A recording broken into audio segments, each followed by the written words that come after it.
अरिहंताणं नमो सिद्धाणं नमो आयर्याणं नमो उवज्झायाणं नमो लोय सव्वसाहूणम्। पिछली बार दोनों प्रकार की मृत्यु में जो फर्क है उसके बारे में चर्चा की थी। एक है आत्महत्या और एक सल्लेखना। दोनों में क्या फर्क है? तो एक दृष्टांत दिया था। सागर यूनिवर्सिटी में क्रिमिनोलॉजी जहाँ पढ़ाया जाता है सब्जेक्ट एमएससी में, उसमें एक उदाहरण आता है। दो लोगों ने गोली चलाई, दो लोगों को लगी, एक जैसी चोट आई, पर जब सजा हुई तो अलग अलग। यानी एक ने फायरिंग की प्रैक्टिस करते समय, गोली दागने का अभ्यास करते समय गोली चलाई और भूल से वो किसी व्यक्ति को लग गई, और दूसरे ने निशाना साध कर गोली चलाई। यदि वो निशाना सही लगता तो बचता नहीं, लेकिन निशाना थोड़ा सा चूक जाने के कारण बच गया। तो फिर दोनों को सजाएं अलग अलग मिलती है। एक को कुछ मुआवजा देना पड़ता है कि भाई उसको जो मेडिकल खर्च आएगा उसको तुम्हें उठाना पड़ेगा, और कुछ फाइन दे करके उसको छुटकारा मिल जाता है। और आगे सावधानी रखना, गोली चलाते समय देख लिया करो। फिर दूसरे के ऊपर 302 धारा का मुकदमा चलता है, अटेम्प्ट टू मर्डर। तो जब घटना बाहर बिल्कुल एक जैसी है तो फिर ये जजमेंट में, न्याय में अंतर क्यों? तो उसका समाधान ये निकला कि इरादे अलग अलग हैं। इरादे अलग होने के कारण घटना एक होते हुए भी दंड एक नहीं होता। एक को अटेम्प्ट टू मर्डर और एक को असावधानी। बस इसी प्रकार मृत्यु में भी जमीन आसमान का फर्क होता है। एक मृत्यु वो है जो सहज रूप से कोई अपनी आयु पूर्ण करके मरता है, और एक मृत्यु वो है जो असहज रूप से आयु को नष्ट करके मरता है।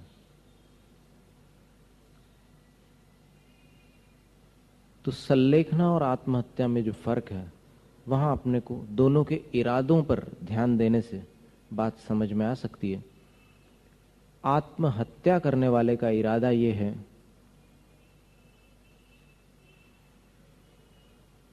कि न रहेगा बांस न बजेगी बांसुरी। वो जीवन से इतना परेशान है कि उसको सहन नहीं हो रहा है, और सहन नहीं हो रहा है तो उसको एक मार्ग दिख रहा है, अंत। जीवन का अंत कर दो तो ये जो कुछ भी हो रहा है, बेचैनी जिस कारण से भी हो रही है, वो सब यहीं समाप्त हो जाएगी। तो ये उनका इरादा होता है। कहने का मतलब ये हुआ कि आत्महत्या करने वाला अपना नाश चाहता है, और सल्लेखना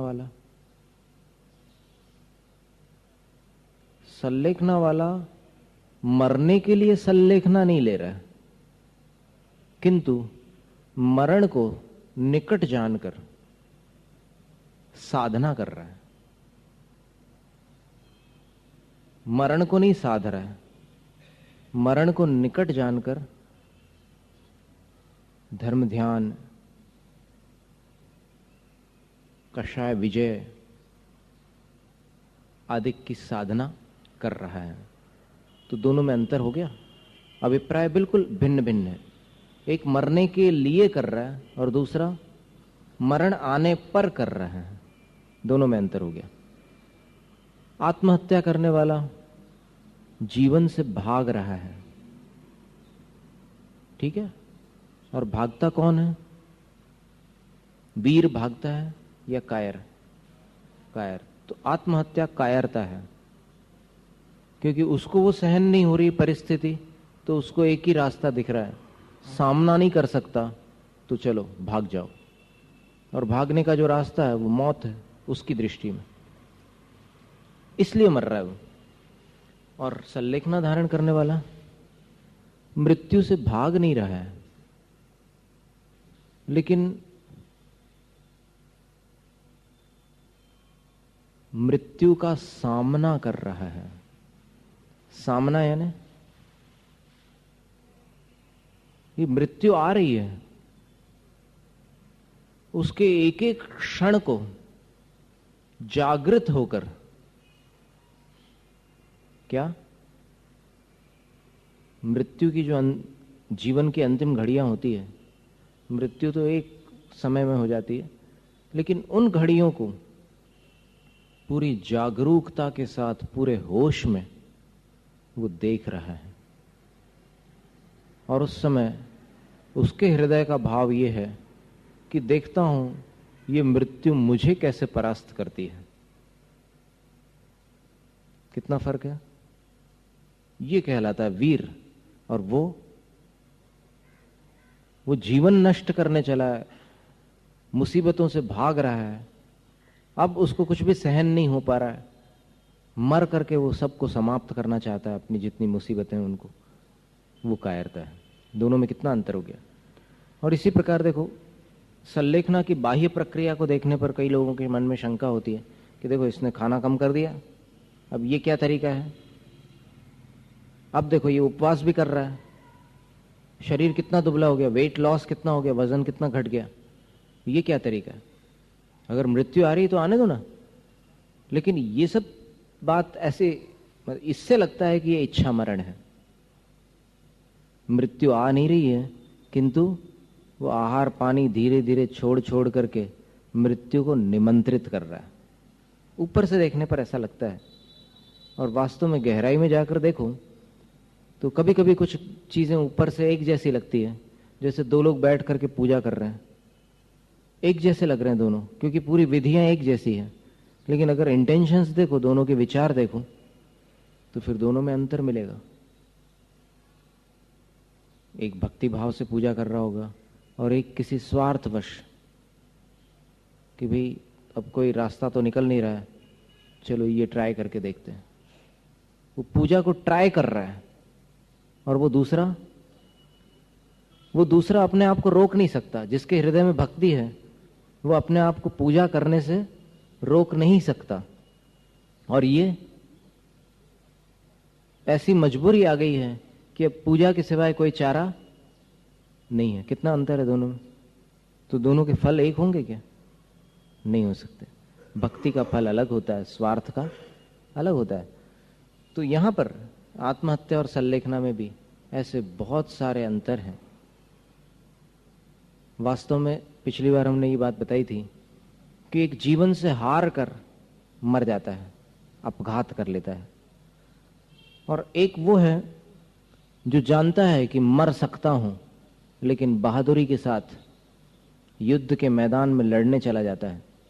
उसके मरण को आत्महत्या नहीं कहते। युद्ध में मरने वाले को क्या कहते हैं? शहीद बोलते हैं। तो उसके मरण को शहीद मरण कहते हैं, वीर मरण कहते हैं।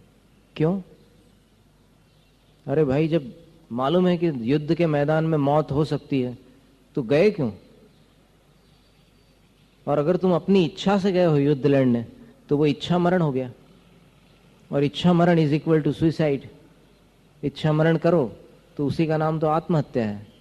लेकिन नहीं, उसके भीतर इरादा क्या है? देश की रक्षा का जज्बा, इमोशन, उसकी भावना उसके हृदय में होती है। इसलिए रक्षा की भावना से प्राण देना अपघात नहीं है, आत्महत्या नहीं है। अब उदाहरण आपने वो सुना होगा कि किसी ब्राह्मणी के घर बच्चे नहीं थे और कहीं से नेवले का बच्चा मिल गया उसको, मंगूज का। उसने पाल लिया और बाद में उसको पुत्र हुआ, तो वो दोनों से बराबर प्रेम था उसका। एक बार वो पानी भरने गई और फिर नेवला वहां खेल रहा था उस कमरे में, बच्चा झूले में झूल रहा था पालने में, और तभी खिड़की के भीतर एक सर्प आ गया।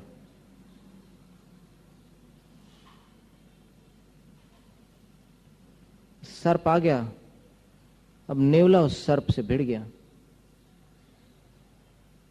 और फिर उस बच्चे की जान बचा ली नेवले ने।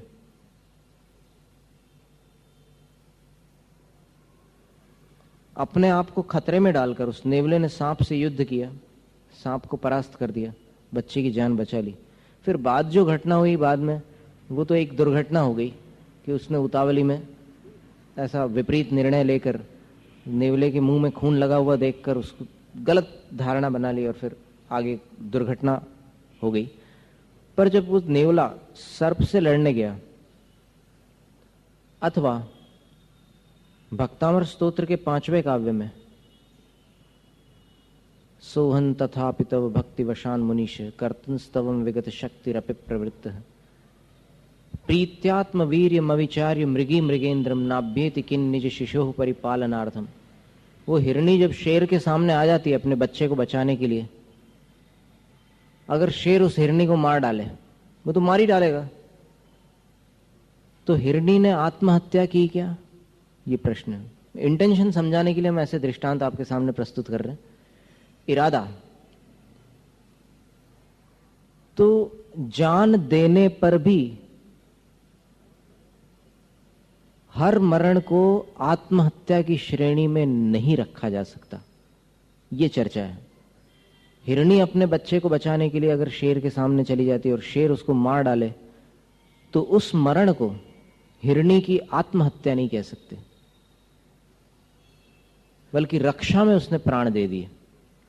इसी प्रकार जब युद्ध के मैदान में कोई शहीद होता है, तो उस शहीद के मरण को भी वीर मरण माना जाता है, आत्महत्या नहीं कहते। ठीक, ये तो हो गए दृष्टांत। अब दार्ष्टान्त में क्या लगाना कि जो कर्म रूपी शत्रुओं पर विजय प्राप्त करने के लिए, विकारों को जीतने के लिए सल्लेखना की एक विधि को अंगीकार कर रहा है, उस विधि में मृत्यु को आकर्षित नहीं किया जाता, किंतु मृत्यु निकट आने पर एक साधना अपनाई जाती है। उस साधना में शरीर दुबला हो जाए तो हो जाए, लेकिन शरीर को मरने के लिए दुबला नहीं किया जा रहा है। तो उस प्रक्रिया को आत्महत्या की श्रेणी में नहीं रखा जा सकता, क्योंकि वहां भावनाओं में जमीन आसमान का अंतर है। आत्महत्या बेचैनी के साथ ही संभव है और सल्लेखना शांति के साथ ही संभव है। अंतर है दोनों में। फिर सल्लेखना के लिए बहुत सावधानी पूर्वक, कभी कभी बरसों तक भावना भानी पड़ती है, बहुत साधना करनी पड़ती है। और आत्महत्या के लिए 5 मिनट से ज्यादा समय नहीं लगता। अगर लग गया तो फिर आत्महत्या नहीं हो सकती। क्या? मान लो किसी ने छलांग मारी पानी में और बचा लिया किसी ने, अब बोले क्या कर रहा था? वो परेशान हो गया था जीवन से।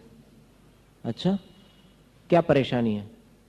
तो फिर वो अपनी कोई ऐसी परिस्थिति बता दे कि वो सामने वाले को भी दया आ जाए कि भाई ऐसी परिस्थिति में तो मैं भी मर जाता। बोलता है कि ठीक है चल तू लगा दे फिर से। बोले कि अब क्या लगाए? बोले अब तो तुमने तो मेरा प्रोग्राम फेल करा दिया। मैं कूद गया लेकिन तुमने निकाल लिया, अब दोबारा कैसे कूदूं? बोले क्या मतलब हुआ? मतलब ये हुआ कि कूदने का जो समय था वो 5 मिनट का, उसके बाद 6ठे मिनट में वो आवेश समाप्त हो जाता है। आवेश यानी वो जिसको आवेग बोल सकते हैं आप, कि एक तीव्रता होती है भावनाओं में, वो तीव्रता ठंडी पड़ जाती है और उसके बाद फिर मुश्किल हो जाता है, फिर नहीं कर सकता वो। इसका मतलब क्या हुआ कि आत्महत्या तीव्र आवेश में ही की जा सकती है। और सल्लेखना संलेखना हर प्रकार के आवेश को दूर हटाकर ही होती है। आवेश में संलेखना हो ही नहीं सकती। तो इस प्रकार ऐसे बहुत सारे डिफरेंसेस है, बहुत सारे अंतर है। और संलेखना में मरण काल में हर कोई चाहता है कि शांतिपूर्वक मरण हो, अंत में अशांति न हो, बेचैनी न हो। तो बस वही तो प्रक्रिया है। सिर्फ इतना है कि जैसे खाने पीने का जहां तक सवाल है, तो मन की निर्मलता पर भोजन का बड़ा असर है। जितना उच्च कोटि की साधना करने वाला मनुष्य है,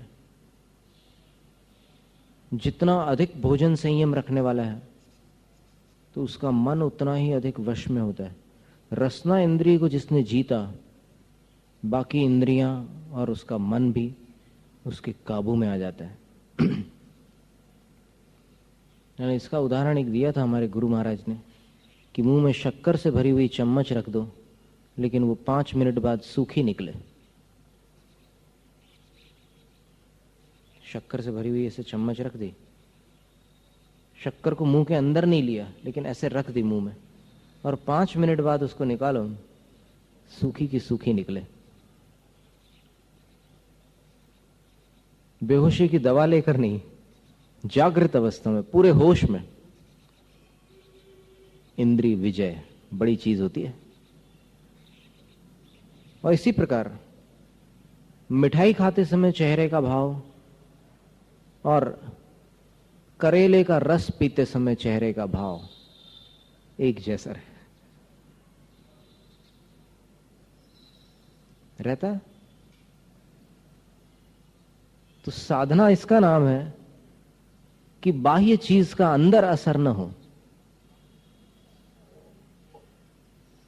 परिस्थिति मनस्थिति न बने, इसी का नाम साधना है। तो वो साधना उस समय अपनाई जाती है कि जिसके कारण, और दूसरी बात यह है कि शरीर को साधने के लिए कुछ ये उपवास, ऊनोदर, एकासन और सारी साधनाएं अपेक्षित होती है, और उससे बहुत सारे विषैले तत्व शरीर से बाहर निष्कासित होते हैं। कभी क्या होता है कि उपवास चिकित्सा में बताया जाता है कि कुछ चीजें ठीक नहीं हो रही, बहुत कोशिश कर रहे हैं, कई दवाइयां ले रहे हैं, कुछ नहीं हो रहा, तो उससे बोलते हैं कि चलो अब फिर तुम उपवास करो। लिंडा गुडमैन ने लिखा है कि हर आदमी को महीने में 3 दिन सिर्फ फलों के रस लेना चाहिए। महीने में 3 दिन, वो अनार का रस हो, गन्ने का रस हो, कोई भी ऐसा सिर्फ रसों में 3 दिन निकालना चाहिए उसको, लगातार 3 दिन है। ऐसा नहीं कि मतलब अभी निकाला एक, आज 2 तारीख को, फिर 15 तारीख को एक कर लिया और उसके बाद 31 अक्टूबर को फिर कर लिया। नहीं, लगातार 3 दिन अगर वो ऐसा करता है तो शरीर का शुद्धिकरण होता है। कई ऐसे विषैले तत्व हैं जो सामान्यतः नहीं निकल सकते, और दवाई लो तो उसके side effects, after effects, harmful effects, कई प्रकार के इफेक्ट्स होते हैं, असर होते हैं। तो ये जो प्रक्रिया, इससे क्या होता है कि बहुत सारे दोष वैसे ही निकल जाते हैं। जैसे कभी हमारे गुरुजी बहुत अच्छी संलेखना कराते हैं, उनके पास अगर कोई पित्त प्रकृति वाले साधु आते हैं संलेखना के लिए, तो फिर आचार्य श्री कहते हैं कि पित्त प्रकृति है तो फिर ये उल्टी जैसा बार बार होता है, लेकिन यदि कुछ निश्चित अंतराल पर उपवास करें तो उपवास से पित्त प्रकृति को काबू में किया जा सकता है। और यदि बहुत उग्र है तो ऐसी स्थिति में फिर उसके दूसरे विकल्प हैं, जैसे धवला की 13वीं पुस्तक में आया है कि ऐसी तीव्र प्रकृति हो तो फिर ऊनोदर करना, उपवास नहीं करना। अष्टमी चतुर्दशी के दिन उपवास ना करके ऊनोदर कर लेना, ऐसा उल्लेख आया उसमें धवला में। तो ये भी एक बहुत व्यवस्थित प्रक्रिया है। ऐसा नहीं कि शरीर पर है और आत्मा अलग है तो अपन कुछ भी कर लो उठपटांग, उसकी विधि होती है, उस विधि से चलो तो फिर आगे साधना होती है। और जिसने शरीर को विष मुक्त कर लिया, शरीर के टॉक्सिन्स को जिसने निकाल दिया, इन साधनाओं के द्वारा, काय संलेखना के द्वारा क्या होता है? शुद्धिकरण होता है। क्योंकि बहुत सारे ऐसे, एक बार नैनागिर की बात है, एक ऐसे क्षपक आए थे साधना संलेखना के लिए कि उनको कैंसर था, और कैंसर यहां पर था, पैरों में, जांघों में। तो वो ऐसे घाव थे, बड़े बड़े ऐसे गांठ जैसे, फोड़े जैसे थे उनके, और दवाइयां चलती थी उनको। तो संलेखना के दिन आचार्य श्री ने उनको, जब वो संकल्प ले रहे थे, संस्त्रारोहण बोलते हैं उसको, जब वो विधि स्वीकार कर रहे थे और आचार्य श्री को निर्यापक आचार्य माना उन्होंने, तब आचार्य श्री ने बोला कि आज से दवाई का त्याग रहेगा। उनके जितने संबंधी थे वो घबरा गए कि ये कैसे महाराज है, बताइए। अब ऐसा ही करते हैं महाराज लोग, तो कुछ भी त्याग करा देंगे या कोई भी नियम पकड़ा देंगे, भले वो सामने वाले की क्षमता हो या ना हो। लेकिन ऐसा था नहीं वास्तव में। वास्तव में आचार्य श्री ने कुछ सोच समझ करके ऐसा नियम दिया था, तो वो अभी समझ में नहीं आ रहा था किसी को। लेकिन जब औषध बंद करवा दी आचार्य श्री ने, और फिर अपने निर्देशन के अनुसार उन्होंने पथ्य प्रारंभ कराया कि अब आपको अपनी आहारचर्या में अमुक अमुक प्रकार से आहार लेना है, और फिर इस क्रम से लेना है, और उपवास कब करना, अनोदर कब करना, ये सारा क्रम उन्होंने बतला दिया, और चर्या कैसी रहेगी ये भी बतला दिया। तो उसके बाद सारे लोग आश्चर्य में पड़ गए जब वो कैंसर के फोड़े सूख गए, वो जो घाव थे वो पूरे एकदम ड्राई हो गए। तब पता चला कि देखो, संलेखना की विधि से कई ऐसे तत्व शरीर से निकल जाते हैं जिनके कारण बीमारियां टिकी हुई है। तो शरीर के ऐसे रोगों की जड़ काय संलेखना से ध्वस्त हो जाती है, और शरीर में सिर्फ जहर निकल जाते हैं। और जहर निकल जाने के बाद मन में जो सुकून होता है वो सिर्फ वही जानता है जिसका जहर निकला है। और इसका बड़ा गहन निमित्त नैमित्तिक संबंध है। जितनी दवाइयां खाने वाले लोग हैं और जितने जहरीले लोग हैं, माने शरीर की अपेक्षा से कई प्रकार के जहर भरे हुए हैं। कभी मूड हुआ तो फिर कोई क्रीम लगा ली, कभी कोई दूसरी क्रीम लगा ली, कभी कोई और दवाई खा ली, कभी और कोई चीज खा ली। कभी प्रदूषण में रहने के कारण भी श्वास के माध्यम से त्वचा के ऊपर बहुत सारे ऐसे तत्व आ जाते हैं जो जहरीले होते हैं। कभी दर्द हो गया तो फिर कोई और पेन रिमूवर ऑइंटमेंट लगा ली, या फिर पेन किलर ब्रूफेन वगैरह कोई गोली खा ली। तो ये सारे जहर भर जाते हैं शरीर में। एक किताब हमारे पास अभी रखी हुई है, स्पिरिचुअल हीलिंग। उसमें माइकल ब्रैडफोर्ड नाम के लेखक ने लिखा है कि एक ऑइंटमेंट लगाने के बाद 20 साल तक के उसके केमिकल्स अपनी त्वचा में फंसे रहते हैं। 20 साल। अब सोचो आप, तो उस समय जब क्षपक अवस्था में, अब अच्छा लगता है लगाने में। अब साबुन कितने प्रकार के यूज करते हैं लोग, अब साबुन में कौन से केमिकल्स है किसको पता है, और कितने साबुन सिंथेटिक है और कितने साबुन ऑर्गेनिक है, कितनी सारी चीजें रहती उसमें। अब टैलो से बनने वाले कितने सारे साबुन है, मछली की चर्बी से। अब आप यहां पर ऐसे सिर हिलाएंगे जैसे कि बड़े शरीफ दूध के धुले लोग, और वहां जब प्रयोग की बात आएगी तो फिर सारे सब कॉस्मेटिक्स इस्तेमाल करेंगे। इसलिए ज्यादा सीधा मत बनो आप। देवशास्त्र गुरु के सामने शो मत करो आप, बनावटीपना नहीं। यहां मायाचारी करने का फल मालूम है क्या? वहां दुनियादारी में तो मायाचारी करते ही हो, यहां आकर के ऐसे शरीफ बनते हो। यहां पर हिपोक्रेट्स बनने की कोई आवश्यकता नहीं। अन्य मत के जो ढोंगी बाबा है उनकी बात तो छोड़ो आप, यहां के ढोंगी बाबाओं से मिलो। कैसे लोग हैं ढोंगी बाबा? यानी सिर्फ सन्यासी की बात नहीं है, जो अब आगे बोलने की आवश्यकता नहीं, इशारा का पर्याप्त है। क्या क्या यूज कर रहे हैं आप? अब एक दिन हमने बोला था कि भाई खून का व्यापार करने वाला जैन नहीं हो सकता, तो उस दिन किसी ने प्रेरणा से प्रेरित होकर त्याग कर दिया उस चीज का कि हम वैसी दवाइयों का व्यापार त्यागते हैं। कायोत्सर्ग करके त्याग। क्या था कि हम तब तक विश्वास नहीं मान सकते, क्योंकि हमारे ऊपर क्या पता कि किसको कितना विश्वास है। भाई पंच परमेष्ठियों का स्मरण करके लो संकल्प, अगर लेना हो तो। नहीं तो ऐसे थोड़ी चलेगा कि भाई ठीक है मैं नहीं करूंगा, ऐसा नहीं करूंगा इसकी क्या गारंटी। हाँ, अब कायोत्सर्ग करने के बाद अगर वो उस नियम को खंडित करे तो फिर उसकी गति उसके जिम्मे, वो जाने। लेकिन समझदार व्यक्ति जानता है कि कायोत्सर्ग बड़ी भारी चीज है। 9 बार नमोकार मंत्र पढ़ रहे हैं, 5 परमेष्ठियों को 9 बार नमस्कार कर रहे हैं। 9 से बड़ी कोई संख्या नहीं है दुनिया में, कितना भी विशाल अंक हो। 3 कम 9 करोड़ की संख्या भी देख लो आप, उसको भी अगर आप की नंबर पर ले आएंगे, यानी एक अंक में लाएंगे जोड़ जोड़ करके, तो फिर वो 9 का उल्लंघन नहीं, 444 वोल्ट का करंट होता है। जितना भी होता हो वो तो 11,000 वोल्ट के भी करंट के वो लगे रहते हैं। सबको टोटल करो आप, क्या आता है। 31 तारीख को भी किसी का जन्म हुआ तो 3 और 1 4 अंक आता है उसका, की नंबर, उसको 4 बोलते हैं। न्यूमरोलॉजी में इसको की नंबर बोलते हैं। और एक फॉर्च्यून नंबर होता है, भाग्यांक, और दूसरा की नंबर। तो की नंबर में कोई भी नंबर 9 से बड़ा नहीं होता, इसलिए 9 बार नमोकार मंत्र पढ़ते हैं। तो फिर अब जैसे कुछ ऐसी चीजें हैं कि जिसको उपदेश दे करके प्रभाव डालना मुश्किल है, जब तक व्यक्ति अंदर से नहीं बदलता। और हम लोग ये मान करके चलते हैं। कई बार, एक बार हमसे किसी एक अच्छे सज्जन ने कहा था, मेडिकल फील्ड फार्मेकोलॉजी वाले ही थे, वो डॉक्टर थे। उनका ये कहना था कि महाराज जी आप कितने भी प्रवचन करो,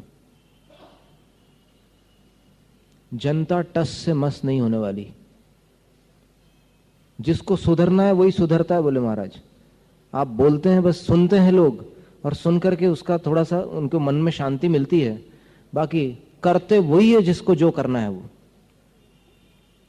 आपके अनुसार कोई कुछ नहीं करता। और विद्यानंद महाराज जी ने कहा कि इसीलिए सच तो ये है कि कोई किसी का गुरु नहीं है, सब अपने गुरु हैं। यानी जब तक वो अंदर का गुरु नहीं कहता है कि त्याग कर, तब तक कोई बाहर का गुरु त्याग नहीं करा सकता। जैसे उदाहरण के लिए वो पूजाओं की चर्चा अपनी कितनी बार हो चुकी है, लेकिन अभी भी मंदिरों से वही आवाज आती भगवान के अविनय पूर्ण शब्दों की। भगवान के सामने बड़े ठाठ से लोग बोलते हैं, ऐसे अपने मसल्स दिखाते हैं। जैसे आर्नोल्ड श्वार्ज़नेगर के सामने अगर कोई जाकर के कहे, जिसके बाइसेप्स 22 इंच है, उसके सामने अगर कोई कहे कि देखो मेरे कितने मसल्स हैं, तो वो हंसी का पात्र है कि नहीं। इसी प्रकार आप तीर्थंकर जिनेंद्र भगवान के सामने कहते हैं उज्जवल हूं कुंद धवल हूं प्रभु, मतलब इतनी भी शर्म नहीं आती आपको कि 3 लोग के नाथ के सामने आप अपनी बड़प्पन वाली बात कर रहे हैं।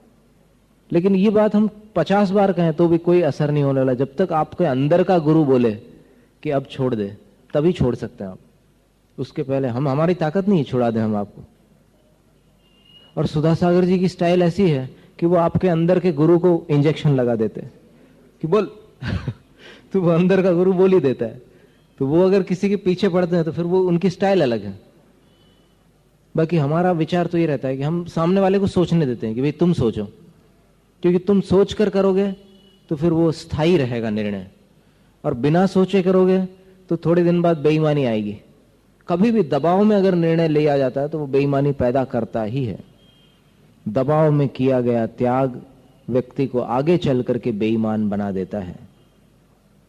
थोड़े दिनों बाद उसका मन ललचाएगा, वापस विषयों की तरफ जाएगा। उसको लगेगा कि अरे ये चीज, चलो, मन उधर भटकेगा उसका, निश्चित है। और त्याग अगर अंदर से कर दे तो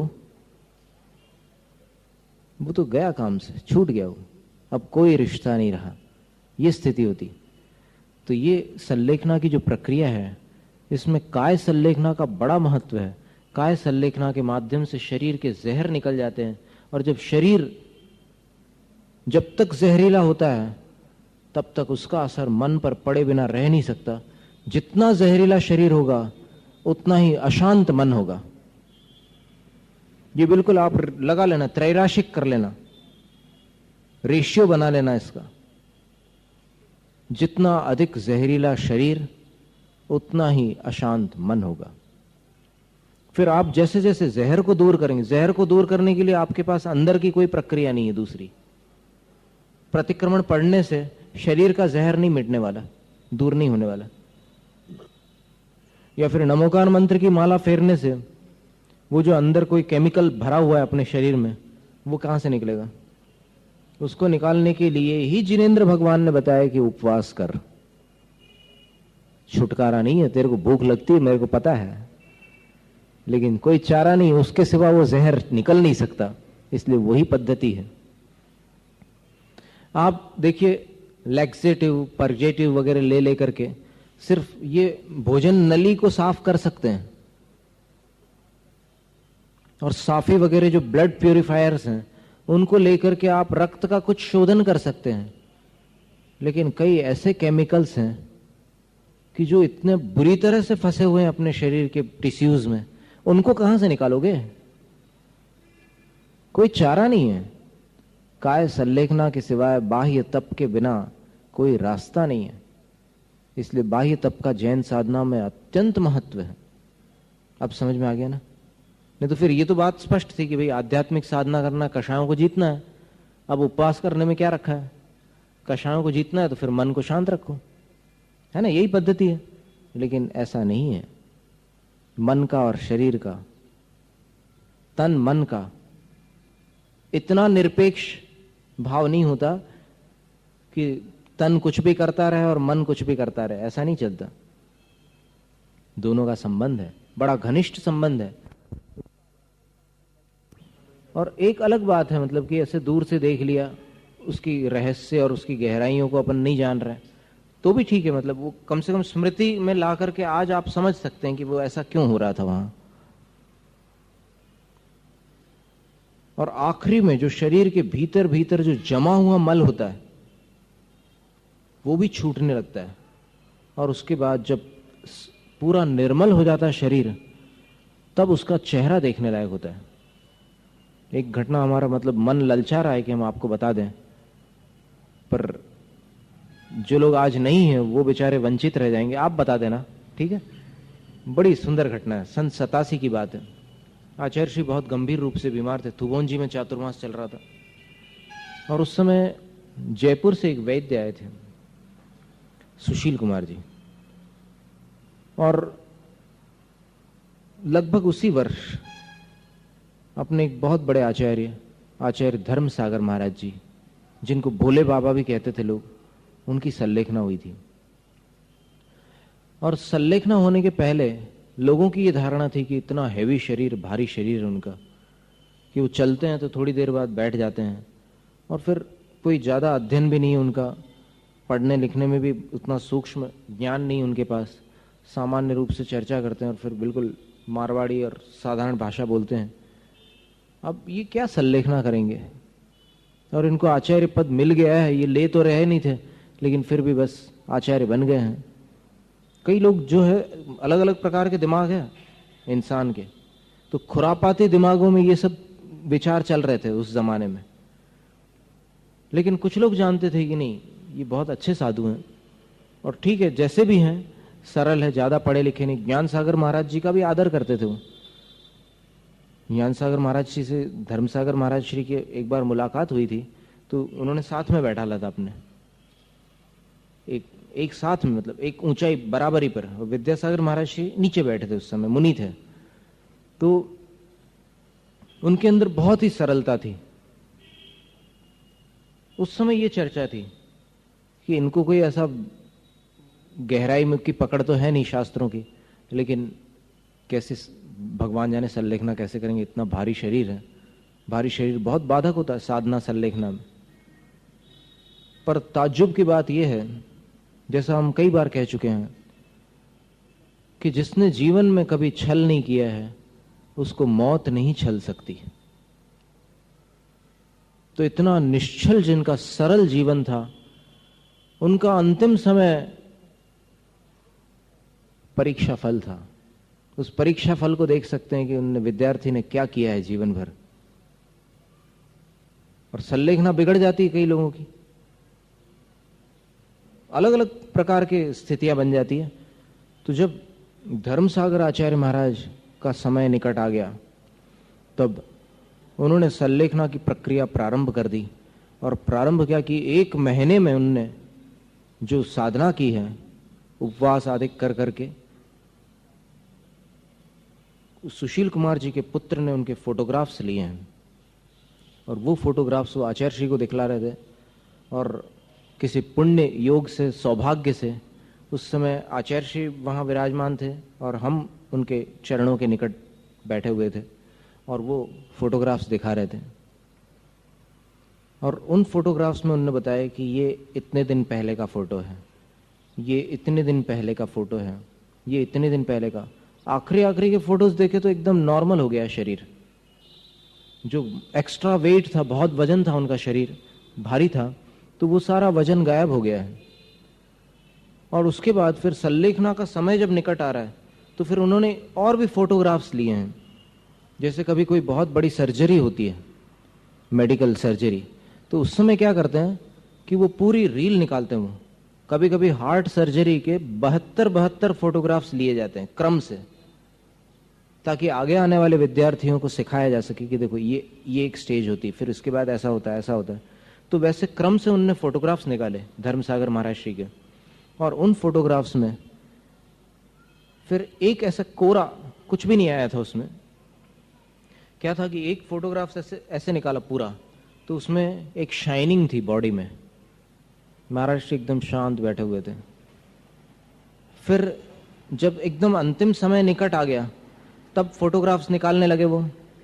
तो उस समय एक फोटो लिया तो यहाँ नाभि से नीचे, इसको जापानीज लोग हारा बोलते हैं, टैंटेन बोलते हैं, तैंतेन बोलते हैं चाइनीज लोग, कि ये सबसे ज्यादा एनर्जी का केंद्र होता है अपने शरीर में। नाभि के नीचे बस इतना करीब 3 अंगुल नीचे होगा वो स्थान। वहां पर एक तेज था। वो फोटोग्राफ आज भी हमें याद आते हैं, जो आचार्य श्री को दिखा रहे थे वो। वहां पर एक तेज था। और थोड़ी देर बाद जब उन्होंने फोटोग्राफ निकाला, एंगल बदले बिना, ये सबसे बड़ी खूबी की बात ये है, नहीं तो फिर कोई कहे कि भाई एंगल बदल गया होगा, क्योंकि ज्यादा साइंटिस्ट लोग हैं ना आजकल। एंगल बदले बिना जब उन्होंने दूसरा फोटो निकाला तो फिर यहां पर नाभि के आसपास पूरी वो शाइनिंग आ गई थी। फिर तीसरा फोटो निकाला तो यहां आ गई थी शाइनिंग। कहने का मतलब यह है कि वो शाइनिंग धीरे धीरे ऊपर उठती चली जा रही थी। और उसके बाद अगला फोटो जब निकाला तो यहां छाती पर वो शाइनिंग थी। उसके बाद गले में वो चमक थी, फिर चेहरे में वो चमक थी। और उसके बाद जब यहां का फोटो, उनने सोचा था कि अब इसके अगले फोटो में आखिरी समय आ गया है, जब प्राण विसर्जित हो रहे थे तब उन्होंने फोटोग्राफ निकाला, ब्लैंक आ गया वो फोटोग्राफ। मतलब कैमरा के पास वो ताकत नहीं थी कि उस समय के तेज को वो अपने में समेट सके। बहुत ऊंची चीज है संलेखना। और जब तक अपने अंदर हृदय से उसके प्रति बहुमान न हो, और अंदर माने क्या बताएं हम आपको, कि अपनी अंतरंग की गहराइयों में जब तक संलेखना की भावना न हो, तब तक ये संलेखना कोई खिलौना नहीं है कि बच्चे को खरीद करके दे दिया जाए। महान दुर्लभ है। और एकम में भवक गहणे समाहि मरणेन जो मुदो जीवो, भगवती आराधना और अन्य ग्रंथों में ऐसा एक उल्लेख मिलता है कि एक मनुष्य पर्याय में अगर कोई संलेखना पूर्वक अपने प्राण छोड़ दे, तो संलेखना पूर्वक प्राण छोड़ने वाला अगर सम्यक दृष्टि जीव है तो उसका सम्यक दर्शन मोक्ष तक के छूटेगा नहीं, वो 7-8 भाव में मोक्ष को प्राप्त हो जाता है, अधिक से अधिक। उक्कसेण 67 भवक गहनाणी जहन्नेण 2-3 भवक गहनाणी। अधिक से अधिक 7-8 जन्म होते हैं उसके, और कम से कम 2-3 भव में मोक्ष प्राप्त हो जाता है। और अगर उसी जन्म में केवल ज्ञान हो जाए तब तो बात ही निराली है। एक महामुनि को बहुत प्यास लगी संलेखना के समय, इतनी प्यास लगी कि वो सहन नहीं कर सके। तब फिर गुरु महाराज जानते थे, निर्यापक आचार्य, कि इनका उपवास है और प्यास इनको सहन नहीं हो रही है। तो फिर उन्होंने कहा कि ठीक है, आपको सहन नहीं हो रही तो फिर आज मेरी तरफ से अनुमति है, बाद में प्रायश्चित कर लेना। आपको इच्छा हो रही है ले लो। फिर जब लेने गए तो शरीर इतना शिथिल था कि वो अंजुलि इस प्रकार बांध नहीं पा रहे थे ठीक से। तो भी उनने कोशिश तो पूरी करी, ऐसे हड्डी पसली थे। और फिर जैसे ही उसमें पानी डाला और वो ऐसे मुंह के पास तक के लाया, पानी मुंह के पास लाने के पहले ही पूरा नीचे गिर गया।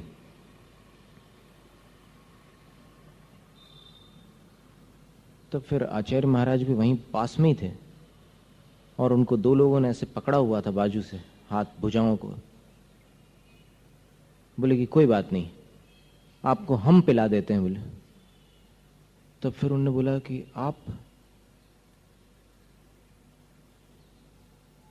ऐसे इशारा किया कि नहीं, ये तो मुनिचर्या तो ऐसी है कि उनको खुद अपनी अंजलि में लेना पड़ता है, कोई दूसरा कैसे दे।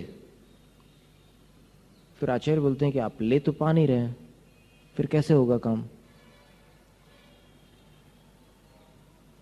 फिर प्रयास कर लो। बोले फिर प्रयास किया उन्होंने, 2-3 बार प्रयास करने पर जब नहीं ले पाए तो पैर भी जवाब दे गए, खड़े नहीं हो पा रहे थे, बैठ गए। वो बैठ गए तो फिर आचार्य बोलते हैं कि आपको बहुत प्यास लगी, आप फिर से खड़े हो जाइए। तब फिर उनको अपने जीवन की तपस्या याद आ गई कि मैंने दीक्षा के समय ये संकल्प लिया था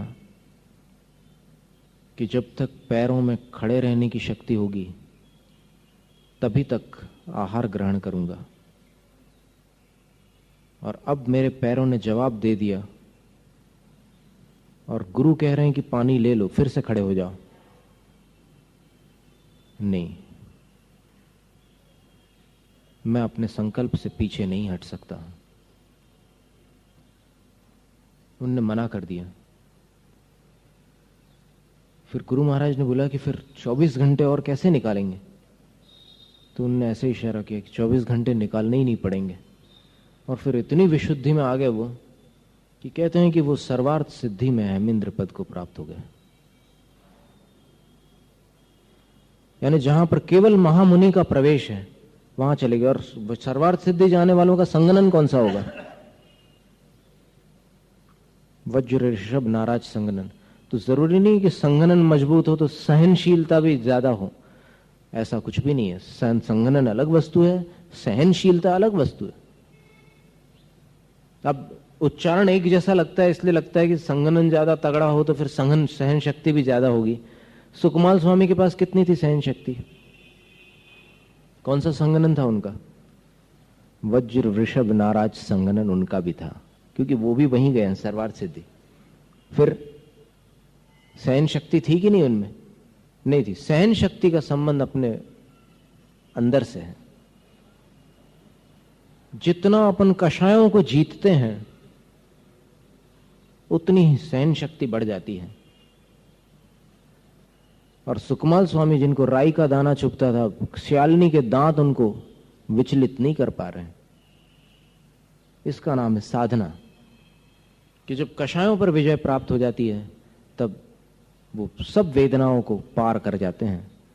तो ऐसी कई घटनाएं हैं सल्लेखना से संबंधित। अब दोपहर के उपदेश में देखो अपन कोई घटना आएगी स्मरण में तो फिर बताएंगे। जैसे पिछली बार हमने सनत कुमार मुनिराज की घटना सुनाई थी, इस बार और कोई घटना अपन देखेंगे। तो किस प्रकार वो सल्लेखना धारण करने वाले साधु अपनी साधना करते हैं।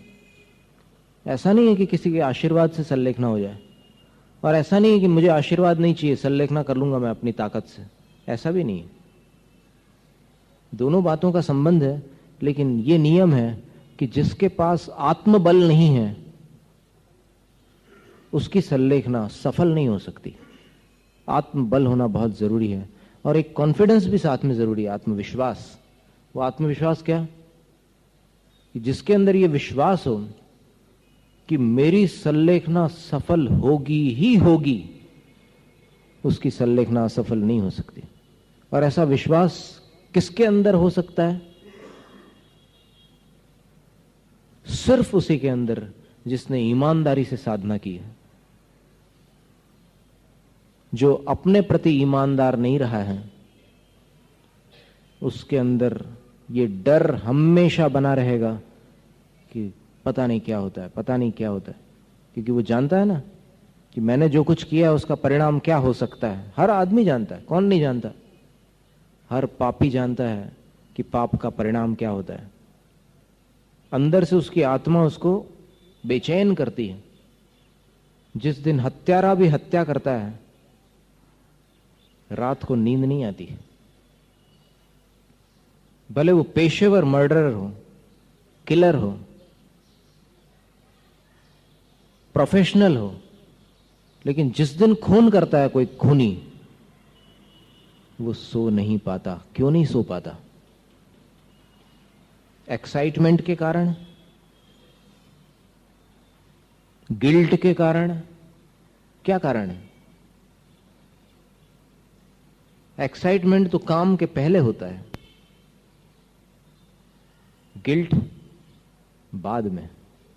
तो जो ग्लानि होती है, आत्मग्लानि, मतलब अंदर ही अंदर उसको कोई कहता है कि तू पापी है, तू हत्यारा है, तो वो कितनी भी हत्या कर ले, लेकिन अंदर से वो जो एक चोट लगती रहती है, वो तो प्रहार चलते ही रहते हैं अंदर से। तो इसलिए अगर अपना जीवन स्वच्छ हो जाए तो मरण नहीं बिगड़ सकता, जीवन मलिन होगा तो मरण निर्मल नहीं हो सकता। इतना सीधा सा सूत्र है। मरण को निर्मल बनाना हो तो जीवन को मलिन मत रहने दो, और जीवन मलिन है तो मरण निर्मल होगा ऐसी आशा छोड़ दो।